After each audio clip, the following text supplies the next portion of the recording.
आपल्या लेकराचा वाटोळा करायला निघालेला देवेंद्र फडणवीस यांनी जर कसले व्हिडिओ व्हायरल केले याचा पुरा राजकीय सुपडा साफ करायचा। मी राजकारणावर कधीच बोललेलो नाही, पण यांनी मला तुमच्यापासून तोडायचं ठरवलंय। मी गोरगरिबांचं कल्याण करतोय,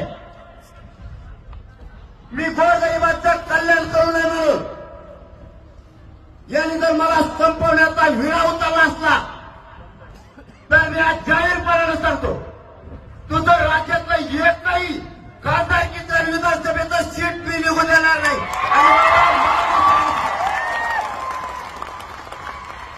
भले मी हे राज्य सोडून जाईल, हे देश सोडून जाईल किंवा माझा जीव संपवील, पण मराठ्यांना ओबीसीतून आरक्षण दिल्याशिवाय तुला सोडणार नाही।